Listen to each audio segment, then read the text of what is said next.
সবাইকে আজকের এই বিশ্লেষণের স্বাগত।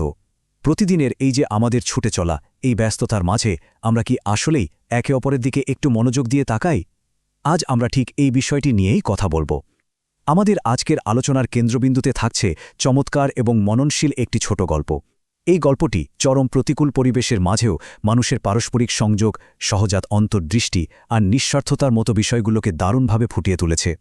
গল্পটি শুনতে খুব সাধারণ মনে হলেও এর ভেতরে মানব চরিত্রের অনেক বড় একটা বার্তা লুকিয়ে আছে। তো চলুন আর কথা না বাড়িয়ে এই চমৎকার কাহিনীর গভীরে প্রবেশ করা যাক। শুরুতেই গল্পটি আমাদের নিয়ে যায় এক কনকনে শীতের পরিবেশে। এই শব্দগুলো একটু খেয়াল করুন: তীব্র শীত, বরফে ঢাকা, অবশ ও আড়ষ্ট। এগুলো শুধু পরিবেশের ভয়াবহতার কথাই বলছে না, বরং নদীর তীরে আটকে পড়া একজন বয়স্ক মানুষের বেঁচে থাকার যে মরিয়া সংগ্রাম, সেটা একেবারে আমাদের চোখের সামনে দাঁড় করিয়ে দেয়। উত্তরের হিমশীতল বাতাসে তার শরীর দ্রুত অবশ্যই আসছিল, এমনকি দাড়িতেও বরফ জমতে শুরু করেছিল। বোঝাই যাচ্ছে পরিস্থিতিটা এমন ছিল যেখানে প্রতিটি মুহূর্তেই তার কাছে এক একটা যুগের মতো মনে হচ্ছিল।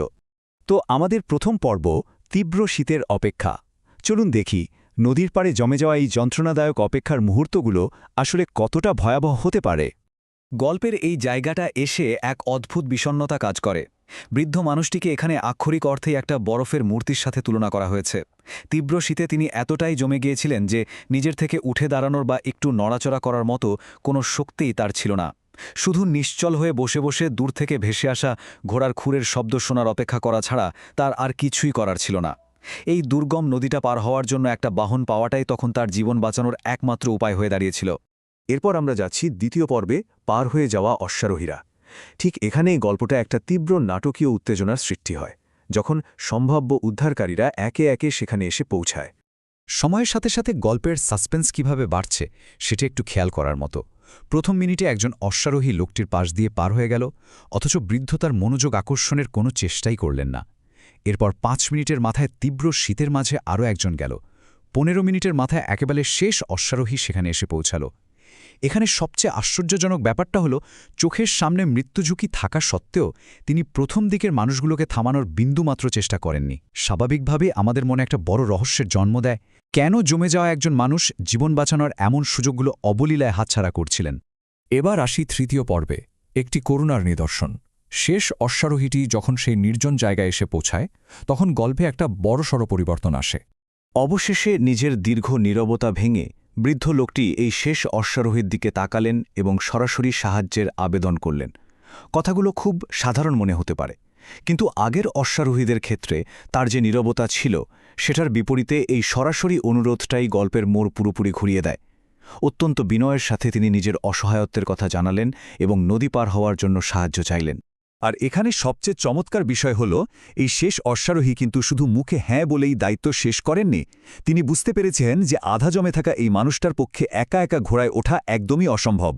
তাই তিনি নিজেই ঘোড়া থেকে নিচে নামলেন এবং বৃদ্ধকে সাহায্য করলেন। শুধু তাই নয়, তিনি তাকে কেবল নদী পার করেই নেননি, বরং তার মূল গন্তব্য, যেটা ছিল আরও কয়েক মাইল দূরের একটা উষ্ণ কুটির, সেখানে একেবারে নিরাপদে পৌঁছে দিলেন। সত্যি বলতে এটা একটা সাধারণ সাহায্যের চেয়ে অনেক বড় মাপের একটা কাজ ছিল। আমাদের চতুর্থ পর্ব, বৃদ্ধের রহস্য।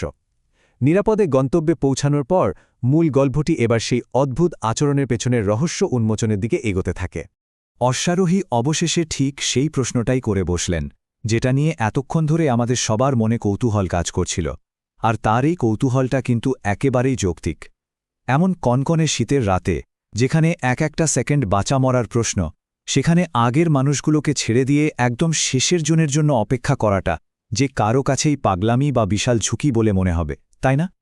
এই প্রশ্নের জবাবে বৃদ্ধের প্রাথমিক উত্তরটা তার মানব চরিত্র বোঝার গভীর অন্তর্দৃষ্টিকে তুলে ধরে। তিনি তাড়াহুড়ো করেননি, তিনি কেবল নিজের বিপদটাই দেখেননি, চারপাশের মানুষদের খুব নিখুঁতভাবে পর্যবেক্ষণ করছিলেন। তার এই কথাটি প্রমাণ করে যে তিনি অন্ধকারে ঢিল ছোড়েননি।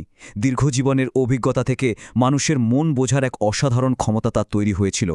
আর এটাই দুই পক্ষের মধ্যকার আসল পার্থক্যটা দারুণভাবে ফুটিয়ে তোলে। বৃদ্ধ লোকটি স্রেফ আগের অশ্বারোহীদের চোখের দিকে তাকিয়ে বুঝে গিয়েছিলেন যে তার এই দুর্দশার প্রতি তাদের বিন্দুমাত্র ভ্রুক্ষেপ নেই, তাই তাদের কাছে সাহায্য চাওয়াটা একেবারেই অর্থহীন হতো। অন্যদিকে এই শেষ অশ্বারোহী চোখের দিকে তাকিয়ে তিনি সুস্পষ্ট দয়া এবং করুণার ছাপ দেখতে পেয়েছিলেন। চোখ যে মনের আয়না উৎস উপাদানটি এই চমৎকার তুলনার মাধ্যমে মূলত সেই কথাটিকেই আবার প্রমাণ করেছে। মানে তিনি মুহূর্তের মধ্যেই চিনে ফেলেছিলেন যে এই অশ্বারোহী একজন কোমল মনের অধিকারী। তিনি জানতেন এই মানুষটিকে সাহায্য করার জন্য জোরাজুরি করতে হবে না, বরং তিনি নিজেই এই চরম বিপদের মুহূর্তে সাহায্যের হাত বাড়িয়ে দেওয়াটাকে একটা সুযোগ হিসেবে লুফে নেবেন। একজন মানুষের ভেতরের সদয় আত্মাকে এক দেখায় চিনে নেওয়ার কী অসাধারণ ক্ষমতা, ভাবা যায়? মূল গল্প থেকে আমরা জানতে পারি বৃদ্ধের এই কথাগুলো অশ্বারোহীকে গভীরভাবে স্পর্শ করেছিল। তিনি এই অভাবনীয় প্রশংসার জন্য অনেক কৃতজ্ঞতা প্রকাশ করেন। আর সবচেয়ে বড় কথা হল, এ ঘটনা তার ভেতরে একটা বিশাল উপলব্ধির জন্ম দেয়।